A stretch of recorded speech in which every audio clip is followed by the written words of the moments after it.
الحمد لله وحده والصلاة والسلام على من لا نبي بعده لا نبي بعده ولا رسول بعده ولا رسالة بعده ولا معصوم بعده أما بعد أعوذ بالله من الشيطان الرجيم بسم الله الرحمن الرحيم وما خلقت الجن والإنس إلا ليعبدون قال الله عز وجل في مقام آخر لقد من الله على المؤمنين إذ بعث فيهم رسولا صدق الله مولانا العظيم وبلغنا رسوله النبي الصادق الأمين الكريم ونحن على ذلك لمن الشاهدين والشاكرين والحمد لله رب العالمين يا رب صل وسلم دائما أبدا على حبيبك خير الخلق كلهم.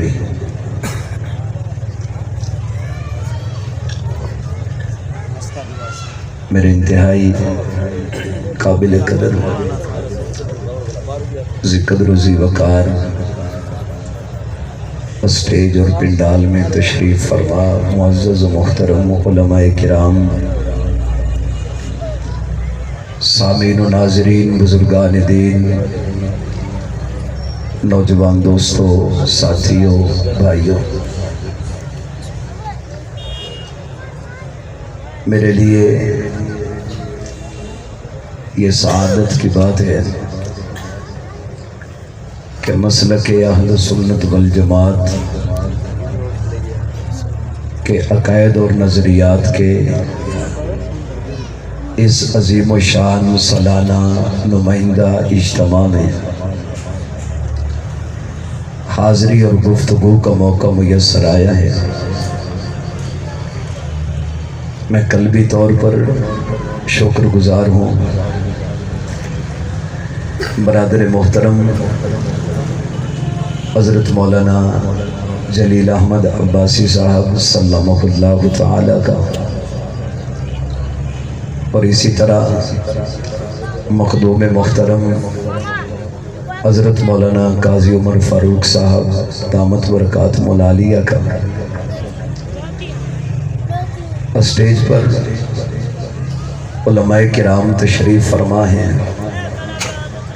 بالخصوص جمعیت علماء اسلام ضلع بہاولپور کے امیر حضرت قاری سیف الرحمن راشدی صاحب سلمہ اللہ تعالی، ہمارے مخدوم اور ہمارے بزرگ حضرت مولانا علامہ رشید احمد عباسی صاحب سلمہ اللہ تعالی، آج کے اس پروگرام کے صدر ذی وقار عزت مآب میاں عبد الرؤف صاحب سلمہ اللہ تعالی و دیگر علماء کرام تشریف فرما ہیں۔ پروگرام کا سلسلہ بھی چلنا ہے، اور میرے بعد میرے شہر علی پور کی شان اور پہچان فخر القراء برادر محترم حضرت قاری محمد اکرم صابر صاحب سلمہ اللہ تعالی کی تلاوت بھی ہونی ہے۔ میرے محترم دوستو، الحمدللہ ہمارا تعلق مسلک اہل سنت والجماعت علماء دیوبند کے ساتھ ہے، اور بحمد اللہ تعالی ہم بڑے وثوق اور ذمہ داری سے یہ جملہ کہہ سکتے ہیں کہ ہمارا تعلق اہل حق اور اہل حق سے وابستہ علماء کرام کے ساتھ ہے۔ میں سب سے پہلے آپ کو مبارکباد پیش کرتا ہوں کہ اہل حق علماء کے ساتھ اور مسلک اہل سنت والجماعت علماء دیوبند کے ساتھ مناسبت کی وجہ سے آج کے دن میں ہم نے بدعات اور رسومات کو پورا کرنے کی بجائے آج کا دن ہم نے اپنے حبیب محمد مصطفیٰ کے ذکر کرنے میں گزارا ہے۔ اللہ نے ہمیں بدعات اور رسومات سے بچا کر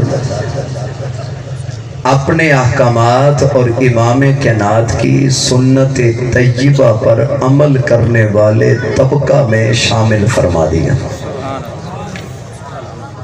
میرے محترم دوستو، مسلک اہل سنت والجماعت علماء دیوبند کے تمام عقائد بحمد اللہ تعالی قرآن و حدیث، قرآن اور سنت سے ثابت شدہ ہے۔ ہمارا کوئی ایک عقیدہ بھی ایسا نہیں کہ عقیدہ دیوبندی کا ہو اور اس پر ادلہ شرعیہ میں سے کوئی دلیل نہ ہو، ایسا نہ ہوا ہے اور نہ انشاءاللہ کبھی ہوگا۔ مسلک اہل سنت والجماعت علماء دیوبند کے ہر عقیدے کے اوپر اللہ کے قرآن کی مہر ہے اور آمنہ کے لال محمد مصطفیٰ کے مقدس فرمان کی مہر ہے۔ میں ایک عقیدہ سب سے پہلے آج کے اس دن اور مہینے کی مناسبت سے عرض کرنا چاہتا ہوں۔ ہمارا آج کے مہینے اور دن کی مناسبت سے عقیدہ اور ایمان یہ ہے کہ اللہ تعالیٰ نے یہ جو کائنات کا نقشہ تخلیق فرمایا ہے، اللہ نے یہ جو کائنات پیدا فرمائی ہے، اللہ نے جو کم و بیش 21,000 مخلوق کو وجود عطا فرمایا ہے، اس کائنات کو 21,000 مخلوق کو زمین و آسمان کے نظام کو پیدا کرنے کے میرے رب تعالی کے 2 مقصد ہیں۔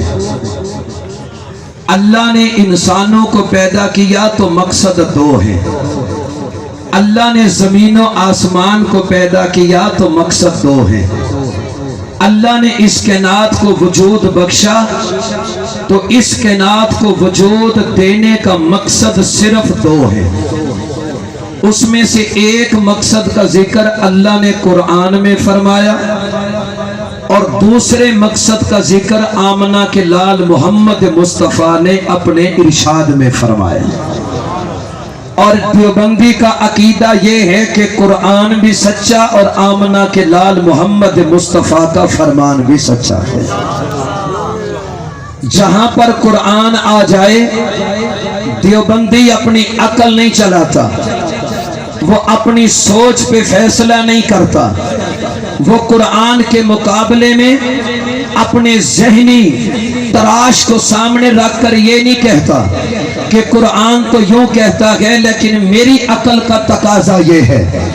جہاں میرے نبی کا فرمان آ جائے تو دیوبندی نبی کے حدیث کی مقابلے میں کوئی اپنے ذہنی ضد اور عناد کو پیش نہیں کرتا، بلکہ دیوبندی کی نشانی یہ ہے قرآن آ جائے تو اس کی نظر جھک جاتی ہے، نبی کا فرمان آ جائے تو دیوبندی کی نظر جھک جاتی ہے، اس لیے کہ میرے اکابر نے، میرے اساتذہ نے، ہمارے اسلاف اور اکابر اور بزرگوں نے ہمیں یہ سبق پڑھایا ہے، جہاں قرآن ہو اور میرے نبی کا فرمان ہو، عقل تسلیم کرے یا نہ کرے، ذہن اس کے اوپر ماننے کو تیار ہو یا نہ ہو، جہاں قرآن اور حدیث، جہاں قرآن اور سنت کی بات آ جائے تو آنکھیں بند کر کے یہ نعرہ لگا دینا کہ عرش والے رب کا قرآن بھی سچا ہے اور فرش والے میرے محمد کا فرمان بھی سچا ہے۔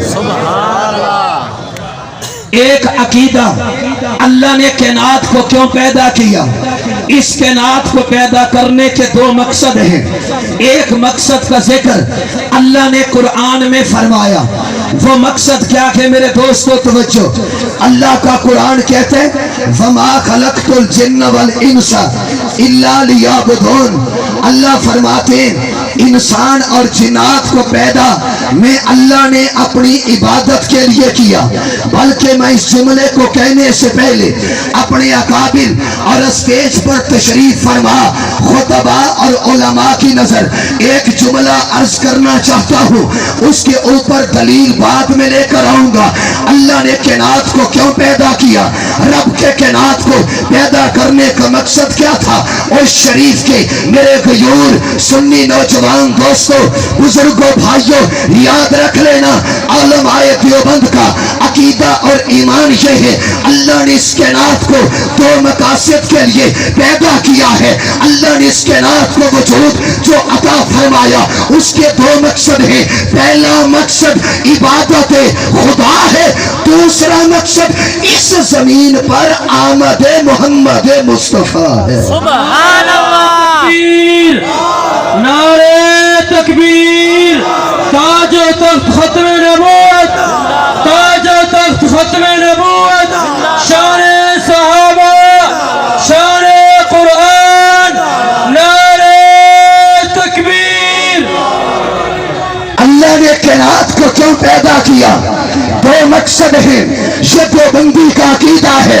رب نے زمین کو پیدا کیا، آسمان کو پیدا کیا، نوری ناری پیدا کیے، عرشی فرشی پیدا کیے، خلقی ملکی پیدا کیے، دن و رات کو پیدا کیا، 14 طبق پیدا کیے، 7 زمینوں آسمان کو وجود بخشا، انسانیت کو پیدا کیا۔ اللہ نے 21,000 مخلوق جو پیدا کی ہے اس کے دو مقصد ہیں۔ ایک مقصد عبادت خدا ہے، دوسرا مقصد آمد مصطفیٰ ہے۔ ایک مقصد عبادت خدا ہے، دوسرا مقصد ولادت مصطفیٰ ہے۔ یہ کائنات بنی ہے اللہ کی عبادت کے لیے، مصطفیٰ کی ولادت کے لیے۔ سبحان اللہ، سبحان اللہ کہہ دیں بھائی، جا کر سبحان اللہ کہہ دیں۔ اللہ نے دنیا کو پیدا کیا اپنی عبادت کے لیے۔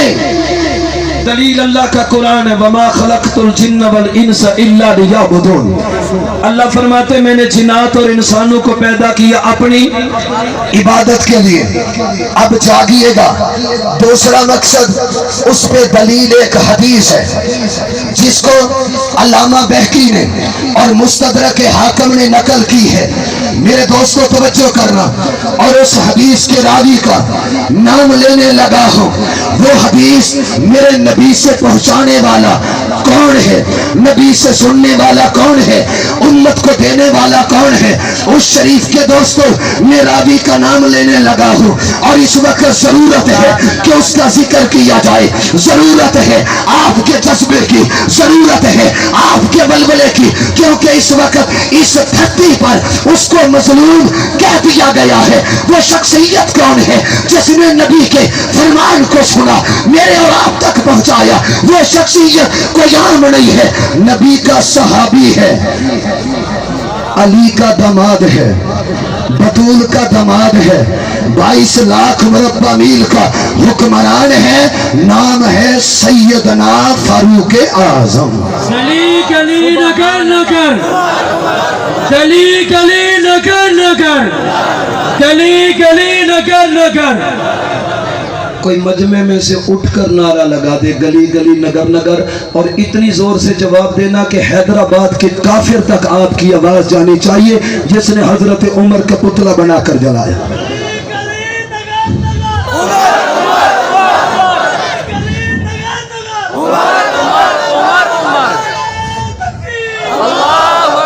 جس کے دل میں میرے عمر کی عزت کے اعتراف نہیں، یہ وہ گناہ ہے جو کسی حال میں معاف نہیں۔ دل میں عمر کا بخش، بدن پر حج کا لباس، یہ تیرے نصیب کے چکر ہے، کوئی طواف نہیں۔ سبحان اللہ۔ حضرت سیدنا عمر فرماتے ہیں، آقا علیہ الصلوۃ والسلام کا ارشاد ہے، حضور نے حضرت آدم کی خطا کا ذکر کیا، پھر حضرت آدم کو اللہ نے جب زمین پہ اتارا، حضرت آدم کو اتارا سری لنکا ایشیا میں، اما ہوا کو اتارا جدہ سعودیہ میں۔ کہاں ایشیا اور کہاں سعودیہ؟ زمین پر ابھی انسانیت کا وجود نہیں۔ میرے نبی فرماتے ہیں حضرت آدم زمین پر تھے، ہر وقت اللہ سے اپنی خطا کی معافی کے طلبگار تھے، رو کر کہتے تھے ربا خطا ہو گئی معاف کر دیجئے، اللہ غلطی ہو گئی معاف کر دیجئے۔ حاکم کی حکمتیں ہیں تو اس حکیم نے ابھی معافی کا اعلان نہیں کیا تھا۔ ایک دن ہے بلکہ ایک رات ہے، مسلح ہے، حضرت آدم ہے، اللہ کے سامنے بیٹھے ہیں، نوافل ادا کیے ہیں اور دعا مانگی ہے۔ دعا مانگتے مانگتے حضرت آدم نے ایک جملہ کہا، وہ جملہ بھی سنیے گا۔ حضرت آدم کہنے فرمانے لگے یا رب یا رب یا رب اسألک بحق محمد، میرے اللہ آج تک تجھ سے توبہ کی ہے، عبادت کا واسطہ دے کر معافی مانگی ہے، رونے کا واسطہ دے کر توبہ کی ہے، سجدے کا واسطہ دے کر توبہ کی ہے، عبادت کا واسطہ دے کر توبہ کی ہے، اپنی ریاست کا واسطہ دے کر یا رب اسألک بحق محمد، میں آدم آج تجھے مصطفیٰ کا واسطہ دیتا ہوں، محمد کے صدقے میری توبہ کو قبول فرما۔ حضرت آدم نے میرے نبی کا واسطہ دیا۔ اب اگلا جملہ سننا، اللہ فرماتے ہیں فقال اللہ یا آدم، اللہ فرمانے لگے یا آدم کیف عرفت محمدا ولم اخلقہ، اے آدم تو نے مجھے محمد کا واسطہ تو دے دیا، مزہ نہیں آ رہا؟ آپ سے مزہ آ رہا ہے؟ آپ سبحان اللہ کہتے ہیں، سپیکر سے مزہ نہیں آ رہا۔ جتنے ڈبے ہیں مولانا جلیل عباسی صاحب اعلان کر رہے تھے، اعلان کرتے کرتے گلا بیٹھ گیا نا، یہ تو میں ذرا زور زیادہ لگاتا ہوں اس لیے گزارا کر رہا ہوں۔ سبحان اللہ کہہ دو، سبحان اللہ کہہ دو جا کر، یا رب اسألک بحق محمد، اللہ میں تجھے محمد کے واسطے سے سوال کرتا ہوں، نبی کے وسیلے سے مجھے معاف کر دے۔ کون کہتا ہے دیوبندی محمد کے وسیلے کو نہیں مانتا؟ میں تقریروں میں شعر نہیں پڑھتا، اگر پڑھنے بھی لگ جاؤں تو بھولنے کا خطرہ رہتا ہے، لیکن آج بات وسیلے کی چل پڑی تو ایک شعر کہتا ہوں، اپنے اکابر کی طرف دیکھ کر آپ بھی بزرگی کی طرف دیکھ لینا۔ میں کہتا ہوں میرا تعلق ہے اہل نظر کے اس قبیلے سے، میرا تعلق ہے اہل نظر کے، اللہ کو ہے پہچانا محمد کے وسیلے سے۔ یہ دیوبندی کا عقیدہ ہے۔ ہمیں کیا پتا میرا رب کون تھا، توحید کیا ہے، رسالت کیا ہے، قرآن کیا ہے، نماز کیا ہے، روزہ کیا ہے، عبادت کیا ہے، اخلاق کیا ہے، ریاست کیا ہے۔ یاد رکھ یہ ساری کی ساری چیزیں، عبادت، ریاست، نماز، روزہ، حج، زکوٰۃ، قربانی، رکوع، سجدہ، ذکر و اذکار، تلاوت، توحید، رسالت، خدا، یہ ساری چیزیں ملی ہیں تو مصطفیٰ کے صدقے ملی ہے۔ سبحان تکبیر، شان محمد مصطفیٰ، تاجدار ختم نبوت، تاج و تخت ختم نبوت، شان صحابہ، قادیانیوں پہ لعنت، قادیانیوں پہ لعنت، صحابہ کے دشمنوں پہ لعنت۔ جزاک اللہ جزاک اللہ جزاک اللہ جزاک اللہ۔ فقال اللہ یا آدم، حدیث توجہ سے سننا، اللہ فرمانے لگے یا آدم کیف عرفت محمدا ولم اخلقہ، ابھی تو میں نے اپنے محمد کو پیدا نہیں کیا، تو نے کہاں سے پہچان لیا؟ واسطہ تو محمد کا دے دیا، آدم یہ تو بتا میرے نبی کو پہچانا کیسے؟ فقال آدم، حضرت آدم کہنے لگے یا رب، اے ربا لِأَنَّكَ لَمَّا خَلَقْتَنِي بِيَدِكَ، اللہ جب تو نے مجھے اپنے ہاتھوں سے پیدا کیا، وَنَفَخْتَ رُوحِي، اور میرے اندر روح کو ڈالا، پھر مجھے زندگی دی، میں نے سر اٹھایا، رفعت راسی، زندگی آ گئی نا، جسم تھا، روح آ گئی، میں نے سر اٹھایا، اب جاگنا، رفعت راسی، میں نے سر اٹھایا، فرأیتو، میں کیا دیکھتا ہوں، میں نے دیکھا کیا، میں نے دیکھا کیا، میں نے دیکھا کیا فرأیت علی قوائم العرش مکتوبا لا الہ الا اللہ محمد الرسول اللہ.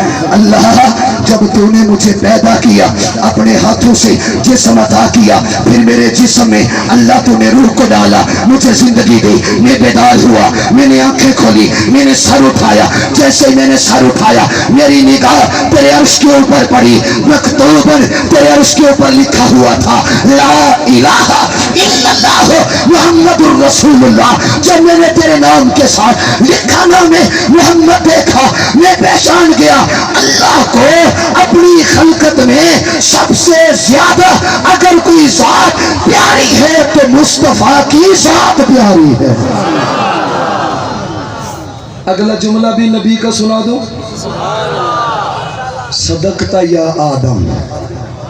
آدم تے سچ آکھے اے آدم تو نے سچ کہا مجھے میری مخلوق میں سب سے زیادہ پیاری کوئی ذات ہے تو محمد مصطفیٰ کی ذات ہے. لیکن اگلا جملہ سننا جس کے لیے میں نے یہ پوری روایت کا تھوڑا سا حصہ پڑھا. اللہ نے حضرت آدم سے پھر حضرت آدم کی خصوصیات اللہ نے بتائی. آدم جی میں نے تجھے جنت کی مٹی سے بنایا اپنے ہاتھوں سے بنایا. اللہ ہاتھوں سے پاک کما یلیق بشانہ اپنے ہاتھوں سے بنایا پھر تجھے روح دی پھر تجھے مسجود ملائکہ بنایا پھر تجھے جنت دی پھر تیری بائیں طرف کی پسری سے ہوا کو پیدا کر کے تیری بیوی راحت کے لیے بنایا پھر تجھے ساری کائنات کے علم دیے تجھے عزتیں دی تجھے اول البشر بنایا تجھے ابو البشر بنایا. آدم میں نے تجھے ساری عزتیں دی ہیں شانیں دی ہیں شوکتیں دی ہیں انسانیت کا والد بنایا ہے. یا آدم اور شریف کے دوستو اللہ کے نبی فرماتے ہیں اللہ نے جناب آدم سے فرمایا تھا یا آدم لولا محمد ما خلقتک لولا محمد ما خلقتک. آدم میں اللہ نے تجھے ساری عزتیں دی لیکن آدم یاد رکھ میں نے تجھے اس لیے پیدا کیا کہ میں نے دھرتی پر محمد کو پیدا کرنا تھا. اللہ نے پیدا کیا یہ میرے نبی کا صدقہ ہے. یہ دیوبندی کا عقیدہ ہے. اللہ نے کائنات کو دو مقاصد کے لیے بنایا عبادت خدا آمد محمد مصطفیٰ. اب ایک جملہ اور اپنے علماء کے توجہ حاصل کرنے کے لیے کہتا ہوں. حضرت آدم سے لے کر حضرت عیسیٰ تک جتنے انبیاء آئے اور جتنے نبیوں کے تذکرے قرآن میں احادیث میں آثار میں قصص میں یا تاریخ کی معتبر کتابوں میں جتنے انبیاء کے قصے یا جتنے انبیاء کے تذکرے ملتے ہیں جتنے نبی آئے ہر نبی نے دو کام کیے. کتنے کام کیے سارے جا کر کہو کتنے کام کیے دو کام کیے. اللہ نے کائنات کو دو مقصد کے لیے بنایا. جتنے نبی میرے نبی سے پہلے آئے ہر نبی نے دو کام کیے. ایک کام اللہ کی عبادت دوسرا کام محمد مصطفیٰ کی آمد کی خوشخبریاں. یہ ہر نبی نے دو کام کیے. حضرت آدم ہے اللہ کی عبادت کا تذکرہ ساتھ آمد مصطفیٰ کا تذکرہ. حضرت نوح ہے اللہ کی عبادت کا تذکرہ آمد مصطفیٰ کا تذکرہ. حضرت یوشع ہے اللہ کی عبادت کا تذکرہ مصطفیٰ کی آمد کا تذکرہ. حضرت ابراہیم ہے اللہ کی آمد کا تذکرہ مصطفیٰ اللہ کی عبادت کا تذکرہ مصطفیٰ کی آمد کا تذکرہ. حضرت موسیٰ ہے اللہ کی عبادت کا تذکرہ مصطفیٰ کی آمد کا تذکرہ. حضرت یعقوب یوسف ہے اللہ کی عبادت کا تذکرہ مصطفیٰ کی آمد کا تذکرہ. حضرت عیسیٰ ہے اللہ کی عبادت کا تذکرہ مصطفیٰ کی آمد کا تذکرہ. 1.25 لاکھ نبیوں کی زبانوں پر یا اللہ کی عبادت کے ترانے تھے یا مصطفیٰ کی ولادت کے ترانے تھے. سبحان اللہ. اس لیے میں نے عرض کیا علماء دیوبند کا عقیدہ یہ ہے کہ یہ کائنات محمد مصطفیٰ کے وجود کا صدقہ ہے. اگر میرا نبی نے آنا نہ ہوتا اللہ کائنات کو بناتا نہ. اور ایک اور حدیث ہے میرے نبی علیہ الصلوۃ والسلام کی، حدیث قدسی ہے، اس کے راوی کا میں نام لیتا ہوں، ذرا جاگ جانا۔ راوی کا نام ہے کاتب قرآن حضرت سیدنا امیر معاویہ رضی اللہ تعالی۔ آج کفر کو حضرت عمر سے بھی بڑی چیڑ ہے اور حضرت امیر معاویہ سے بھی بڑی چیڑ ہے۔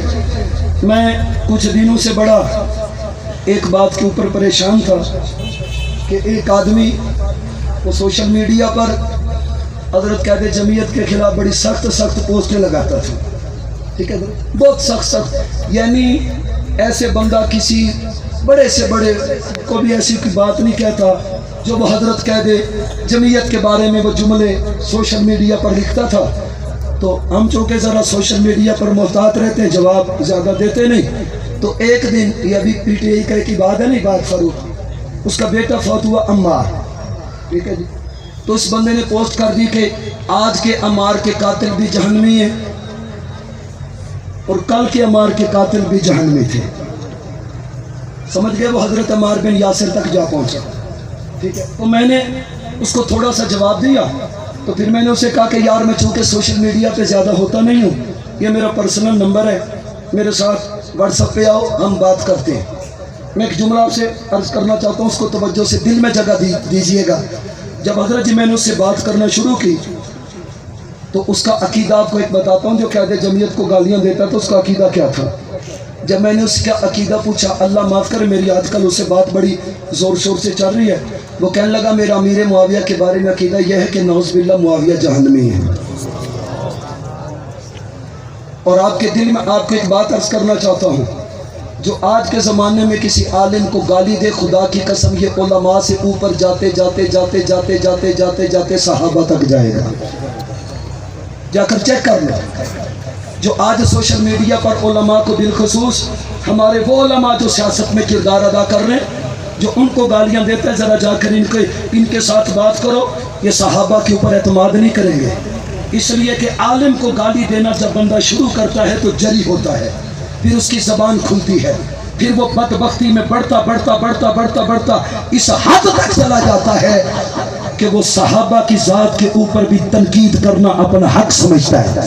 اس لیے کوئی بڑے سے بڑا قائد ہو، کوئی بڑے سے بڑا، جس کی زبان سے کسی عالم کے بارے میں گالی سنو، میں آپ کو نصیحتاً کہہ دوں یا وصیتاً کہہ دوں، جس کی تقریر میں کسی عالم کے بارے میں گالی کے الفاظ ہو، چاہے وہ نعت خوان ہو، چاہے وہ خطیب ہو، چاہے وہ کوئی لیڈر ہو، چاہے کوئی بھی ہو، جس کی زبان پر اکابر کے بارے میں بد اعتمادی دیکھو، اپنے آپ کو ایسے بندے سے بری و ذمہ کرو، بری و ذمہ رکھو، ورنہ یہ بڑھتے بڑھتے یہ تنقید صحابہ تک جائے گی۔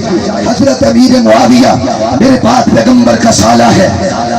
اچھا حضرت جی مجھے ایک بات کہنے کی اجازت دے دیں، آج کل یہ آتا ہے نا جی رجب المرجب کا مہینہ، تو یہ جو ہم بیچارے مولوی غریب پھر رہے ہیں نا، تو ہمارے پاس بڑے میسج آتے ہیں۔ ایک ساتھی نے میسج لکھ کر کہا مولانا میں چیلنج دے کے کہتا ہوں، کوئی ایک صحیح حدیث حضرت امیر معاویہ کے فضائل میں نبی کی ہو تو سنا دو، کوئی ایک حدیث۔